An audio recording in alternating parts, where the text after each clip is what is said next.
시청자 여러분 안녕하세요. 데일리 건강 원미연입니다. 다리가 무겁고 시리고 쥐가 나고 저리면 허리나 관절의 문제를 의심하게 되죠. 하지만 이런 경우 하지정맥의 역류로 인한 증상인 경우가 많다고 하는데요. 자, 오늘 데일리 건강에서는 외관상의 문제뿐만 아니라 다양한 증상들을 야기하는 이 하지정맥류의 예방, 치료법에 대해서 자세하게 알아보도록 하겠습니다. 자, 정형외과 전문의 박상준 원장님 오셨습니다. 원장님 어서 오세요. 네, 안녕하세요. 박상준입니다. 네, 반갑습니다. 자, 하지정맥류라고 하면 울퉁불퉁하게 튀어나온 다리의 혈관, 또 혈액 순환의 문제, 이 정도로 생각하시는 분들이 많은데요. 실제로 원인이나 치료법을 잘 모르는 분들도 많이 계신 것 같습니다. 오늘 하지정맥류와 하지정맥 기능 부전에 대해서 자세하게 알아볼 텐데요. 먼저 정의부터 내려볼까요, 선생님? 네. 정맥은 동맥을 통해 심장에서 우리 몸 곳곳으로 공급되었던 혈액이 다시 심장으로 돌아오는 통로입니다. 이때 발끝에서 심장 쪽으로 중력을 거슬러 혈액이 올라가야 하는데 정맥 내부에 판막이라는 것이 있어 혈액의 흐름을 항상 심장 쪽으로 일정하게 유지하게 만들어주기 때문에 가능합니다. 이런 판막이 손상되어서 심장으로 가야 할 혈액이 중력 때문에 역류하는 것을 정맥이 기능을 잃었다 하여 정맥 기능 부전이라 하고 이 역류가 만성화되어 피부 가까이에 있는 혈관이 늘어나서 피부에서 보이게 되는 것이 하지정맥류입니다. 그렇군요. 그런데 일단 정맥은 그 동맥을 통해서 심장에서 우리 곳곳으로 보내졌던 혈액이 다시 심장으로 오는 통로라고 볼 수 있는데, 그렇다면 우리 다리 쪽에 있는 정맥에는 어떤 종류들이 있을까요? 심장에서 나온 피가 동맥을 거쳐 몸의 말초 조직에 공급된 후에 다시 심장으로 되돌아오는 통로가 정맥입니다. 다리 근육, 뼈, 기타 조직 등의 산소와 영양분을 동맥을 통해 전달하고 심장으로 정맥을 통해 되돌아오게 되는데요. 팔과 다리에 분포된 정맥은 심장과 연결되어 있으면서 근육 속 깊은 곳에 있는 심부정맥과 피부와 근육 사이에 피부 밑에서 보이는 얕은 층에 있는 표제정맥, 그리고 이 둘을 잇는 관통정맥, 이렇게 세 가지가 있습니다. 그렇군요. 그러면 표제정맥이 아닌 심부정맥이나 관통정맥에도 문제가 생길 수 있는 건가요? 네, 심부정맥이나 관통정맥의 역류가 표제성 정맥의 역류를 만들어서 하지정맥류가 생길 수 있습니다. 그렇군요. 자, 근데 이제 하지정맥류는 일단 외관상 보기 좋지 않은 병이긴 한데요. 우선 건강상으로도 좀 심각한 문제를 일으킬 수 있는지도 궁금하거든요. 네, 하지정맥류는 비교적 오랜 경과를 갖게 되며 생명에 직접적인 영향은 미치지 않습니다. 임상적으로 문제되는 것은 하지에 생기는 정맥류가 미관상 대단히 보기 흉하다는 것과 피부의 궤양, 혈전, 출혈의 가능성, 그리고 봉화지겸의 재발이 잦은 것으로 알려져 있습니다. 하지만 역류되는 정맥에 의한 순환장애가 다양한 증상을 나타내는데, 다리에 나타나는 증상으로는 무겁고 시리고 저리고 자다가 기지개를 켤 때 쥐가 나는 증상이 흔히 있고 발을 뜨겁게 혹은 차갑게 느끼게 하기도 합니다. 정맥 기능 부전 환자들의 증상은 아주 다양한데요. 목, 어깨, 등, 허리, 엉덩이, 고관절 주변, 허벅지, 무릎, 종아리, 발목, 발까지 거의 전신에 걸쳐 여러 증상을 보입니다. 그렇군요. 다양한 증상들을 동반하는데, 근데 이런 하지정맥류로 고생하는 환자는 어느 정도나 될까요? 기존 연구에 의하면 정맥 기능 부전의 빈도는 성인 인구의 약 절반에 달한다라고 되어 있고, 그중 약 3분의 1이 통증을 호소한다고 합니다. 따라서 성인 인구의 약 6분의 1은 정맥 기능 부전에 의한 통증을 겪고 있다고 볼 수 있습니다. 네, 하지정맥류 환자가 생각보다 많은데요. 근데 최근에는 이런 하지정맥류 환자가 좀 증가하는 추세라고요? 건강보험심사평가원 의료통계 정보에 따르면 실제로 하지정맥류를 진단받은 국내 환자 수는 2019년, 2020년에 21만 6천여 명에 기록되어 있고 최근 2년 새 21만 명을 넘어서면서 급증했습니다. 지난 6년간의 환자 추이를 살펴보면 2015년에 15만 천여 명에서 무려 42% 증가를 보이고 있습니다. 하지정맥류 환자에서 여성이 차지하는 비중이 약 68%로 남성의 2배 이상에 달하는 수준인데, 남성은 6만 8천 명으로 여성보다 환자 수는 적지만 2015년부터 꾸준히 증가하는 추세입니다. 네, 그러니까 남녀를 막론하고 꾸준히 증가하는 추세인데요.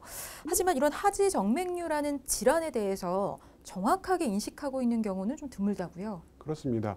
정맥 기능 부전과 하지정맥류는 정형외과나 신경외과에서 주로 다루는 근골격계 병들과 증상이 유사하기 때문에 통증을 다루는 의사들마저도 아직 인식이 부족해서 진단이 늦어지는 경우도 많고, 혈관의 역류가 오래돼서 하지정맥류가 보이기 전까지 자각을 하기도 어려워서 오랫동안 치유되지 않은 고통으로 여러 병원에서 여러 치료를 해도 증상이 좋아지지 않아서 고생을 하시는 분들이 많이 있습니다. 그렇군요.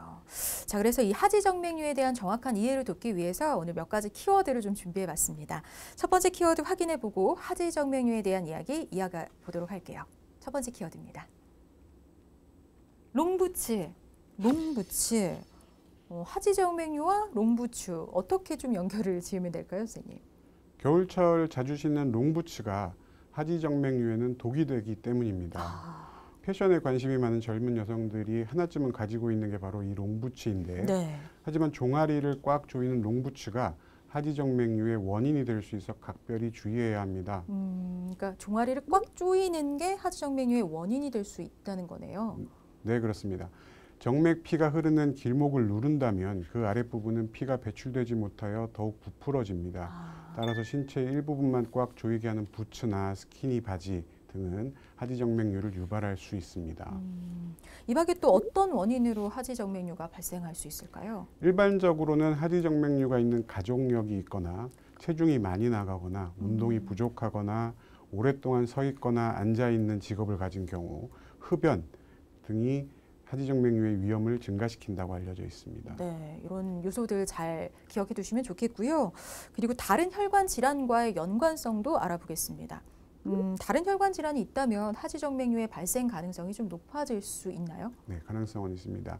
비만이나 선천적으로 심장 판막 기능에 문제가 있는 경우에 하지정맥류의 발생 가능성이 높다고 알려져 있습니다. 하지만 그보다는 오히려 하지정맥류로 인해서 심부정맥 혈전증이 생기는 가능성도 함께 있어서 하지정맥류 검사를 할 때는 심부정맥 혈전증 유무를 반드시 확인해야 합니다. 네. 그리고 계절과의 관계도 좀 궁금한데요. 환절기나 추운 겨울철에 이 하지정맥류의 발생 가능성이 더 높아질 수 있나요?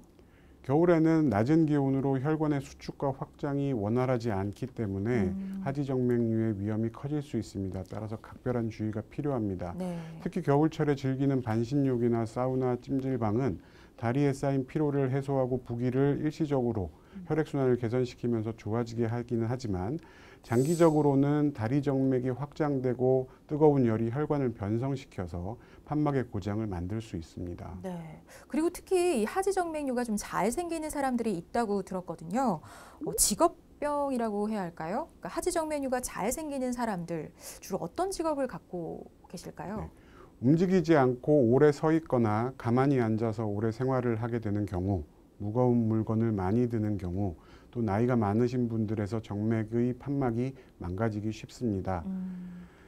직업적으로는 교사나 미용사, 주방일 하시는 분들, 운전하시는 분들, 중노동 하시는 분들에서 많이 발생하고, 또 여성의 경우에는 임신하면서 전체 혈류량이 증가하고 크기가 커진 자궁에 의해서 복압이 올라가서 정맥이 눌리면서 하지정맥류가 생길 가능성은 있습니다. 네, 그러니까 직업적으로도 이렇게 하지정맥류의 발생 위험이 높아질 수 있다 확인해 봤고요. 이어서 두 번째 키워드 넘어가 보겠습니다. 혈관 돌출. 그렇죠. 하지정맥류라고 하면 다리에 이렇게 울퉁불퉁 튀어나온 혈관 모습이 딱 떠오르는데요. 아무래도 이게 하지정맥류의 대표 증상인 건가요? 네, 대표적인 증상이라 할 수 있습니다. 하지정맥류는 진행성 혈관 질환으로 많은 사람들이 다리 혈관 돌출 증상을 병으로 추측을 합니다. 네. 하지만 처음부터 혈관이 돌출되는 것은 아니기 때문에 단순히 육안으로 보이는 문제에만 집중하는 것이 권장되지는 않습니다. 혈관 돌출은 어느 정도 진행이 된 이후에 보이는 증상이기 때문에 초기에는 종아리나 허벅지에 실핏줄이 거미줄처럼 보이는 거미양 정맥 또는 망상정맥류로 보이는 경우도 있고 시간이 지나면서 자연히 괜찮아질 거라고 생각하고 방치되기 쉽습니다. 네. 이런 증상을 더욱 심각하게 만들 수 있어서 조기에 발견해서 적절한 치료를 하는 것이 좋습니다. 그러면 다리에 이렇게 혈관이 튀어나오는 경우와 튀어나오지 않는 경우 차이는 뭘까요? 피하 지방의 두께에 의합니다. 일반적으로 마른 분들의 경우는 피하 지방층이 얇기 때문에 정맥의 역류가 없어도 혈관이 튀어나온 것처럼 보일 수 있습니다. 다만 튀어나온 혈관의 형태가 구불구불한 형태의 경우에는 하지정맥을 의심해 볼 수 있습니다. 물론 초음파 검사를 통해서 튀어나온 혈관의 역류를 확인하는 것이 가장 정확한 진단 방법입니다. 네. 근데 보통은 이제 비만한 경우에는 두꺼운 피하 지방층 때문에 이 혈관이 튀어나와 보이지 않는다는 거죠. 네. 역류가 있는 혈관이 지방층 속에 있다면 겉으로 보이지 않는 경우도 많습니다. 그렇군요. 자, 이 밖에 또 어떤 증상을 보고 이 하지정맥류를 좀 짐작해 볼 수 있을까요? 하지정맥류는 눈으로 보이는 튀어나온 정맥 외에도 다양한 증상을 일으키는데요. 흔한 증상이 다리가 무겁고 시리고 저리고 쥐가 잘 나고 아프고 붓는 증상입니다. 네. 무거운 증상은 주로 중력을 받는 서 있는 자세에서 흔히 나타납니다. 시리거나 뜨거운 증상, 저린 증상은 활동이 줄어든 오래 앉아 있거나 누워 있을 때 증상이 나타나는 경향이 있습니다.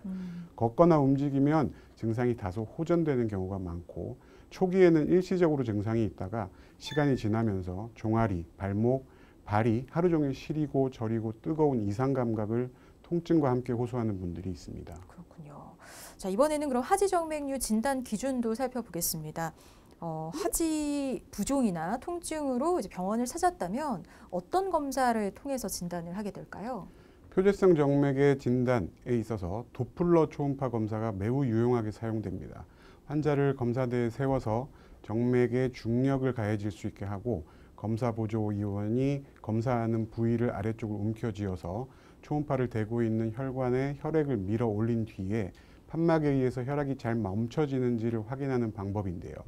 심장에서 발 방향, 즉 중력 방향으로 0.5초 이상의 흐름이 확인되면 정맥의 역류로 진단하고 이를 정맥 기능 부전이라 부르게 됩니다. 그렇군요. 자, 이제 세 번째 키워드로 넘어가 보도록 하겠습니다. 압박 스타킹, 조이는 스타킹. 그럼 이거는 나쁜 건가요? 아니면 도움이 되는 건가요, 선생님? 하지정맥류를 진단을 받았다면 빠르게 상태에 알맞은 치료를 시작해야 하는데 초기에는 정맥의 손상이 미미할 경우에 의료용 압박 스타킹을 신고도 개선의 효과를 볼 수 있습니다. 아, 그러니까 우리가 흔히 알고 있는 그 스타킹이 아니라 의료용 압박 스타킹이라는 거네요. 네. 의료용이 아닌 일반용, 즉 단순히 종아리나 허벅지 등을 가늘게 보이게 하는 목적으로 하는 압박 스타킹의 착용은 오히려 조직이 더 압박되면서 부종이 더 심각해지기도 합니다. 그렇군요. 자, 그러면 이런 압박 스타킹의 어떤 특징이 하지정맥류의 완화에 좀 도움이 되는 걸까요? 의료용 압박 스타킹의 특징은 점진적 감압 방식에 있습니다. 이는 네. 발목, 종아리, 허벅지 등 부위에 따라서 압력을 다르게 조절해서 압력차로 혈액순환이 원활히 이루어질 수 있도록 조절해 주는 것입니다.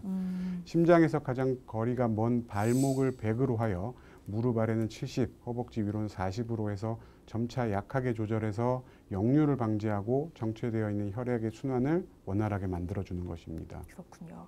근데 이런 압박 스타킹을 착용한다고 해서 하지정맥류가 완전히 예방되거나 치료되는 건 아니죠? 맞습니다. 압박 스타킹을 착용했다고 해서 하지정맥류의 진행을 모두 예방할 수 있는 것은 아니기 때문에 지나치게 의존하지 않는 것도 중요합니다. 이것은 어디까지나 일종의 예방법이기 때문에 착용 이후로도 다리 통증, 부종, 저림, 무거움, 피로감, 가려움증, 다른 불편한 증상들이 있다면 혈관 초음파 검사 등을 도움을 받아서 다리 상태에 적합한 치료를 시행하셔야 합니다. 네. 자, 그렇다면 구체적인 하지정맥류의 치료 방법 알아보도록 하겠습니다. 자, 어떤 방법들로 치료할 수 있을까요? 네. 하지정맥류의 치료 방법은 크게 아까 말씀드렸던 스타킹이나 약물 같은 보존적 요법, 혈관 경화 요법, 수술이나 시술 요법 이렇게 세 가지 정도로 나누어 볼 수 있습니다. 네. 세 가지 치료 모두 정맥의 판막이 고장나서 역류하는 정맥 혈관을 막아주는 방법인데 스타킹의 경우 신고 있을 때 일정 압력으로 표재성 정맥을 눌러서 막아주는 효과를 내는 것이고 혈관 경화요법이나 시술은 혈관의 크기와 위치, 혈류의 속도에 따라 약물이나 접착제, 고주파 레이저 같은 열로 혈관을 막는 방법이며 혈관을 제거하는 수술인 발거술은 심한 하지정맥류로 많이 부풀어 있는 혈관을 제거하는 것입니다. 이런 치료 방법 중에 혈관의 위치, 크기, 정도에 따라 가장 적절한 치료 방법을 결정하게 됩니다. 네. 상태에 따라서 다양한 치료 방법들을 적용해 볼 수 있는 것 같은데요. 근데 수술이나 시술을 시행할 수도 있다고 하셨어요. 네. 근데 수술 후에 일상 복귀까지는 얼마나 걸리는지, 또 수술 후에 부작용 같은 건 없을지 궁금한데요. 어떨까요? 정맥류의 발거술이나 레이저 고주파 시술 후에는 허벅지까지 올라오는 스타킹을 수술 후에 1, 2주 정도 착용하셔야 하고요. 네. 바로 일상으로 복귀하는 데는 크게 문제가 없습니다. 수술 후에 출혈이나 정맥 혈전증이 드물게 생길 수 있고 혈관 주위의 열에 의한 신경이 손상되어 감각 이상이 생길 수도 있습니다. 그러나 최근 열 없이 접착제로 혈관을 막는 치료법도 많이 시행되고 있고 레이저나 고주파 시술을 빠르게 대체하고 있는 추세라 접착제의 경우 알러지의 발생만 예방할 수 있다면 효과적입니다. 네. 근데 이제 어떤 수술이든 재발 가능성을 염두에 두지 않을 수가 없거든요. 하지정맥류 수술 후 재발이 될 수도 있을까요? 아주 드물게는 치료 부위에 재발하는 경우도 있으나 대부분은 새로운 정맥의 역류가 생기는 경우도 많습니다.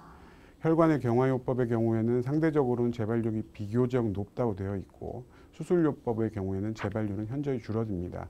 치료 후에도 의료용 압박 스타킹의 착용과 지속적인 관리 등으로 재발률을 낮출 수 있고 재발된 정맥류의 치료 역시 물론 가능합니다. 그렇군요. 자, 근데 검사 후 담당의의 정확한 진단 아래 이제 적절한 치료를 진행하는 게 맞을 텐데요. 근데 하지정맥류로 진단을 받았지만 사실 이게 생명과 직결되는 그런 문제는 아니다 보니까 좀 가볍게 여기고 치료를 받지 않고 방치하는 경우도 많이 있는 것 같거든요. 근데 이럴 경우 어떤 문제가 생길 수 있을까요, 선생님? 질병의 특징상 치료하지 않으면 계속해서 조금씩 정도가 심해지고 범위가 확장되고 무겁다든지 피곤하고 붓고 아픈 증상이 나타나겠죠. 또 다리에 쥐가 나거나 당기는 증상도 계속 지속될 거고요. 심한 경우에는 피부 변색, 피부염, 궤양, 혈관염, 출혈 등 합병증의 발생이 커지기도 합니다.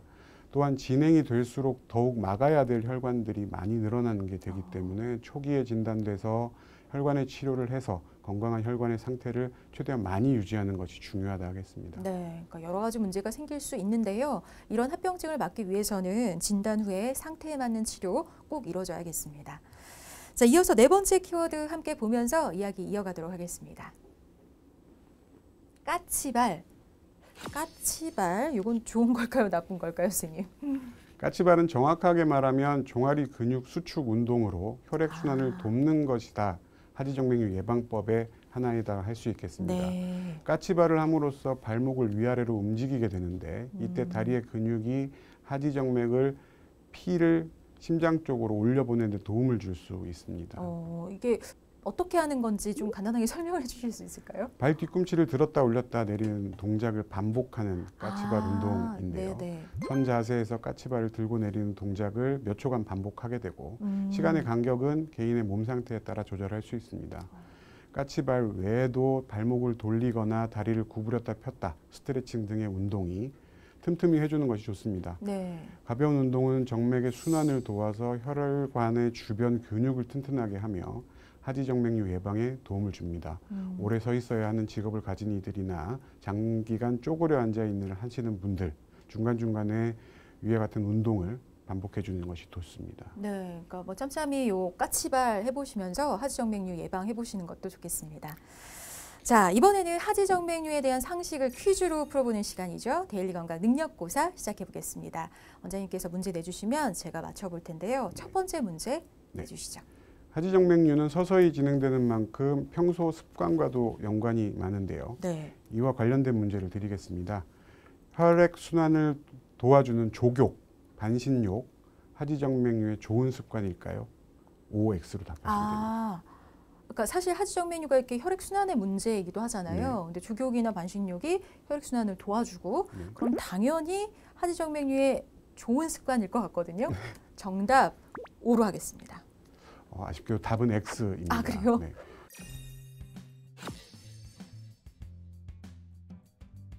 흔히들 하루 일 끝나고 족욕이나 반신욕을 많이 하시잖아요. 네네. 일시적으로는 혈액순환을 개선시켜서 피로도 풀리고 일부 부기를 빼주는 효과도 있습니다. 네. 하지만 장기적으로 봤을 때 뜨거운 열이 정맥을 확장시켜서 정맥의 역류가 더 정체가 되게 만들 수 있고요. 네. 이로 인해서 순환에 악영향을 미칠 수 있습니다. 또한 뜨거운 열이 혈관을 변성시켜서 판막의 고장을 더 많이 만들기도 합니다.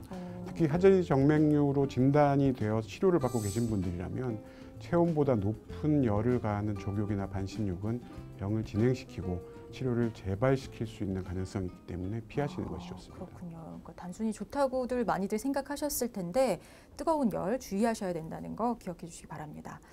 자, 첫 번째 문제는 틀렸지만 두 번째 문제는 꼭 맞춰보겠습니다. 네. 앞서 하지정맥류에 좋은 여러 운동에 대해 설명을 해드렸잖아요. 네네. 여기서 문제를 드리면 등산은 좋은 운동이다라는 인식이 모두에게 있습니다. 네. 등산은 하지정맥류에 도움이 되는 운동일까요? 아닐까요? OX로 대답해 주십시오. 사실 등산이 당연히 좋죠. 당연히 좋은 운동인데 그러니까 뭐 관절 좀 무릎 관절 안 좋으신 분들은 좀 피하라고도 하기도 하고 네. 그리고 되레 이 등산 때문에 다리 쪽에 막 무리가 많이 가면 하지정맥류에 안 좋을 것도 같아요. 막 네. 혈관도 더 튀어나올 것 같고 네. 저는 X로 찍어보겠습니다. X. 이건 답이 사실 조금 애매하긴 합니다. 아. 예, 답은 일단은 O로 아, 가겠습니다. O예요?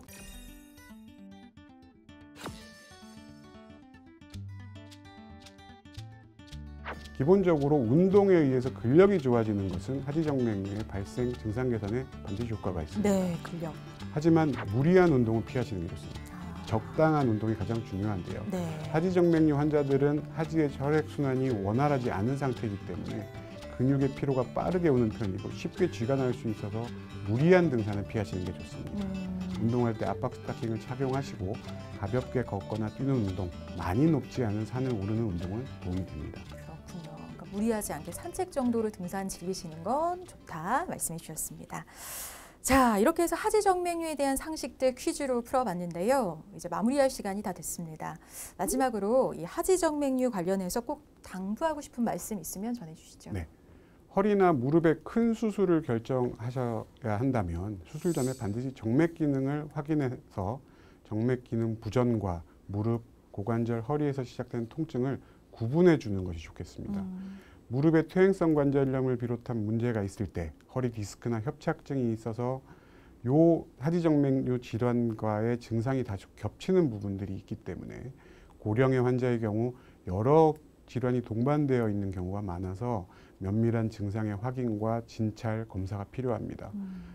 통증의 원인을 정확하게 감별할 수 있는 척추, 관절, 혈관을 아울러 원인을 찾을 수 있는 정형외과 진료와 혈관 검사를 할 수 있는 병원에서 통증의 원인을 명확하게 확인하시고 종합적인 판단과 치료의 우선순위를 정해서 정맥 치료 후에 정맥 기능의 회복으로 통증이 좋아진다면 허리나 무릎 이런 큰 수술들을 늦출 수 있는 방법이 될 수 있습니다. 네.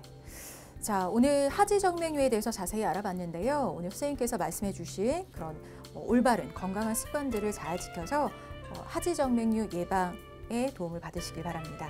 자, 오늘 데일리 건강 여기까지고요. 도움 말씀 주신 박상준 원장님 고맙습니다. 네, 감사합니다.